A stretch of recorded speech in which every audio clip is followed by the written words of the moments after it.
ہوئی ہیں، کہیں سیاسی محاذ پہ ہیں، کہیں عدالتی محاذ پہ ہیں، کہیں بارڈر پہ ہیں۔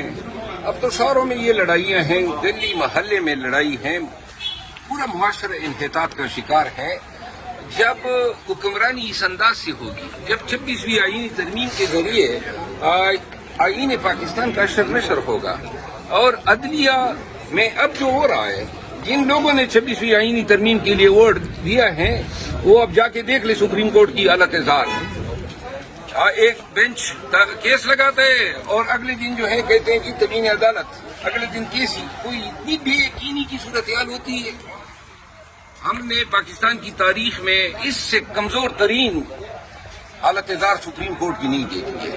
تو جوڈیشل کمیشن اگر نہ بنا تو آپ لوگ مذاکرات آگے کریں گے یا نہیں کریں گے؟ میری ذاتی رائے یہ ہے کہ جوڈیشل کمیشن کو جو ہے یہ ڈیمانڈ نمبر 2 ہونا چاہیے تھا۔ خان صاحب نے چونکہ فیصلہ کیا ہے، میرا خیال ہے ہمارا پہلا مطالبہ جو ہے وہ سیاسی قیدیوں کی رہائی ہونی چاہیے۔ رہائی حکومت سے نہیں مانگ رہے ہیں، رہائی ہم یہ کہہ رہے ہیں کہ دوبارہ جب یہ رہا ہوتے ہیں نئے کیس نہ بنائیں یا دوبارہ گرفتار نہ کریں۔ سر، آپ کو دوسرا جو شو کاز ملا تھا اس کا کوئی تحریری طور پر وہ جو مجھے ملا تھا وہ تیسرا تھا اور اس کا میں نے جواب 2 دن پہلے دیا تھا، یہ میرے ہاتھ میں ہے۔ وہ بور صاحب نے کہا ہارڈ میں بھی دے دیں، تو یہ ہارڈ میں میرا اسٹاف ان کو پہنچا رہا ہے ہارڈ کاپی میں، اور بس تمت تو بالخیر۔ سر، وزیر قانون صاحب نے کہا ہے کہ آپ صدر سے اپیل کر کے عمران خان کی سزا معاف کروا سکتے ہیں، کیا آپ لوگ اپیل کریں گے؟ اس کو اپرچونٹی کو اویل کریں گے؟ صدر سے اپیل کے لیے ان کا وقت آئے گا۔ وزیر قانون صاحب کو میرا مشورہ ہے اپنے میاں صاحبان کے لیے یہ موقع بچا کے رکھیں۔ وہ جو کیسز انہوں نے عدلیہ کا کندھا استعمال کر کے اور ملی بھگت سے اداروں کے ساتھ، جس طرح نیب ان کے ساتھ مل گیا تھا، ختم کیے ہیں، یہ کیسز دوبارہ سر اٹھائیں گے۔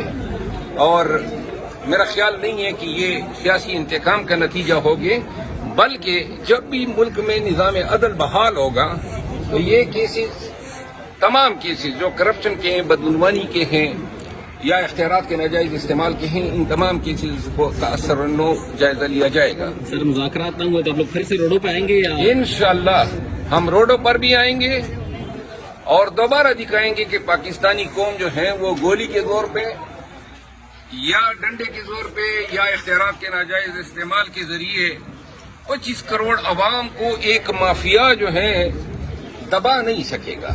یہ حکومت نہیں ہے، مافیا بیٹھی ہوئی ہے، سب چیزوں پہ قبضہ ہے۔ اس کو ناجائز قبضہ کہتے ہیں، نہ آئین، نہ بنیادی انسانی حقوق، نہ شخصی آزادی، کچھ بھی نہیں ہے اس ملک میں۔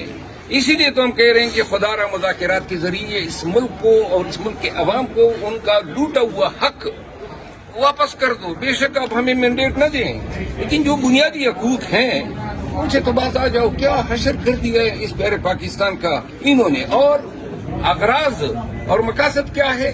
لوٹ مار۔ یعنی کہ یہ لوگ پاکستانی عوام کی محبت میں اتنے گرفتار تھے کہ جیلی طریقے سے حکومت بنا کے اور اسمبلیوں میں آ کے اب کہتے ہیں ہم آپ کی خدمت کرنا چاہتے ہیں۔ یہ کوئی ممکن ہوتا ہے اس طرح؟ یعنی کہ آپ آئے اسی لیے ہیں جیلی طریقے سے کہ لوٹ مار کریں، اور یقین کریں زبردست لوٹ مار آج کل ہر جگہ پہ ہو رہی ہے، اور اس لوٹ مار کا پتہ پاکستانیوں کو 1.5-2 سال بعد پتہ چلے گا، جب یہ کسے تش تشبام ہوں گے کہ کون کیا کر گیا، کون کتنا ہاتھ مار گیا۔ مراد صاحب، آج ڈیجیٹل نیشن بل پاس ہو گیا کمیٹی کے اندر، کیا سمجھتے ہیں کہ اس کے امپیکٹ عام پاکستانی کے اوپر کیسے پڑے، کتنے پڑیں گے؟ اور دوسرا، پاکستان میں انٹرنیٹ کی جو سروسز ہیں وہ ویسے ہی ڈاؤن رہتی ہیں، اور ڈیجیٹل نیشن بل بھی پاس کر دیا ہے، اور جاسوسی بھی ہوگی اب عام آدمی کی۔ کہ جاسوسی تو عام آدمی کی پہلے سے بھی ہو رہی ہے، بل پاس کرنے کی ضرورت کیا تھی ان کو؟ کون سا نیٹ واٹس ایپ ہے یا کون سا سوشل میڈیا اکاؤنٹ ہے یا کون سی ٹیلی فون لائن ہے جو بگ نہیں ہوتی ہے؟ وہ لائن سوشل میڈیا تو چھوڑو، گھروں میں کیمرے جو ہیں لگائے جاتے ہیں۔ پاکستان میں گیسٹاپو والی صورتحال ہے۔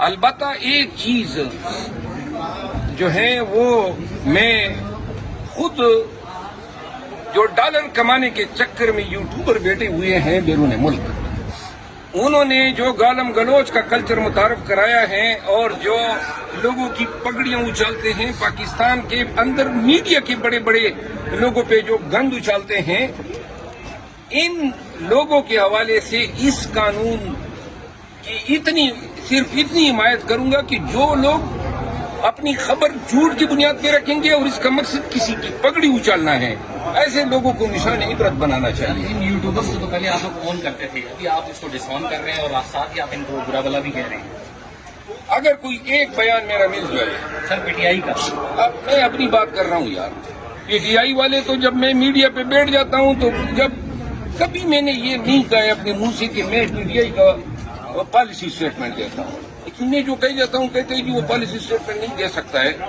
حضرت میں نے پہلے بھی ہر اس شخص پہ جو پاکستانیوں کی توہین کرتا ہے، پاکستانیوں کی عزت تار کرتا ہے، میں ایسے تمام یوٹیوبر جو ہیں ان پہ ایک دفعہ پھر آپ کی وساطت سے ایک بہت بڑی لعنت بھیجتا ہوں۔ مروت صاحب جب پارٹی پرچم آئیے گا وہ پی ٹی آئی اور حکومت سے لگا پی ٹی آئی ایک طرف تو کہہ رہی ہے کہ حکومت ان کی عمران خان سے ملاقاتیں نہیں کروا رہی، جو ملاقاتیں کروا بھی رہی ہیں ان میں بھی کئی کیمرہ لگا ہے، کئی بگز لگے ہوئے ہیں اور بھاری جو ہے نا وداؤٹ اینی حکومت یہ جو پہلے ملاقات ہوئی آپ کو شاید علم نہیں ہوگا، وہ ملاقات بھی حکومت نے نہیں کرائی تھی، علی امین خان نے کرائی۔ ابھی ملاقات کون کرا سکتا ہے آپ کے خیال میں؟ دوبارہ دیکھیے اسپیکر صاحب کرا سکتے ہیں، لیکن اسپیکر صاحب شاید اپنے پارٹی میں بھی کچھ دفاعی پوزیشن پہ ہیں، تو میرا خیال ہے کہ دوبارہ علی امین خان کو کہنا ہوگا۔ امریکہ کے صدر نے حلف لے لیا ہے، اب اس کے بعد کوئی تبدیلی محسوس کر رہے ہیں؟ تبدیلی ہم محسوس نہیں کر رہے ہیں، جن کو کرنی چاہیے وہ کر رہے ہیں۔ آپ کیا سمجھتے ہیں کہ ٹرمپ کے آنے کے بعد عمران خان کے ٹرمپ کے آنے کے بعد جو ہے نا، ٹرمپ کے آنے کے بعد لندن پلان کرنے والے تمام لوگ سرکاری طور پر یتیم ہو گئے ہیں، لہذا اپنی خیر منائیں۔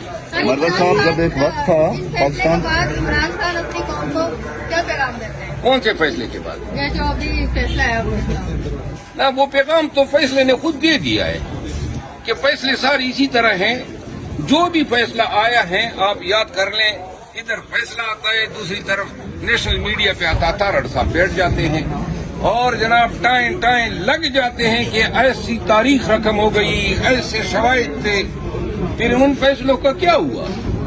توشاخانہ تھا، سائفر تھا، عدت تھی، توشاخانہ 2 تھا، 9 مئی کے کیسز تھے، وہ کیس کدھر گئے؟ ہاں جی کیا ہوا؟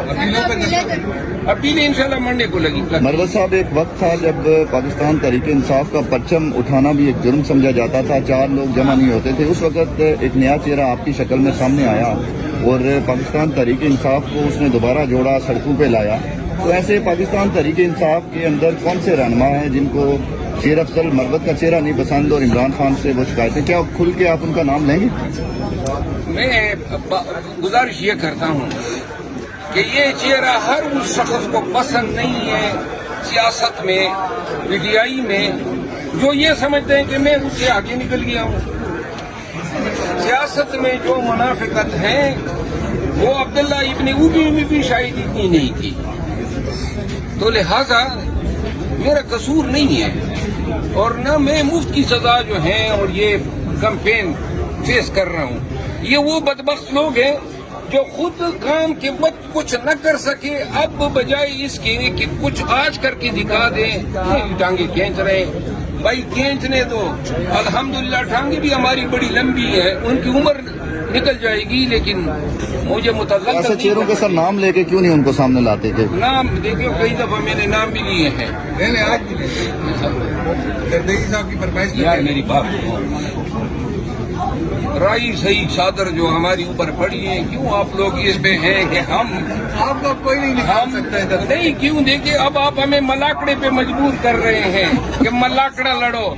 بہت محبت ہے میڈیا والوں سے۔ ہمیں میڈیا والے دیکھیں، یہ وہ لوگ ہیں اور آپ سب گواہ ہیں، یہ وہ دور تھا جب کوئی لیڈر آپ کو نظر ہی نہیں آتا تھا، یہ وہ دور تھا۔ ایک منٹ، آپ لوگ اس کے گواہ ہیں، بڑے چینل مونیٹائز کر رہے ہیں میری آپ گزارش سنیں، یہ وہ وقت تھا جب نہ کوئی لیڈر نظر آتا تھا، نہ آپ کو وکیل نظر آتا تھا، نہ ترجمان نظر آتے تھے، اور ہر وقت جو ہے ڈر اور خوف کی وجہ سے لوگوں نے موبائل بند رکھی ہوئے تھے، اس وقت بھی دندناتے ہوئے ہم چلے. اور دوسری بات یہ ہے طرح طرح کی کوئی الزام ایسا لگا نہیں ہے جو مجھ پہ نہ لگایا ہو. سب ہر قسم کی. اب میں کہتا ہوں مزید لگاؤ، مزید بولو میرے خلاف. جو یوٹیوبر میرے خلاف بولا ہے الحمدللہ عوام نے اس کا تیا پانچا کیا ہوا ہے. مزید بولو، میں نے جو میرا وکالت میں نقصان ہوا ہے انہی یوٹیوبر کے ڈالروں سے پورا کروں گا. بہت شکریہ سر.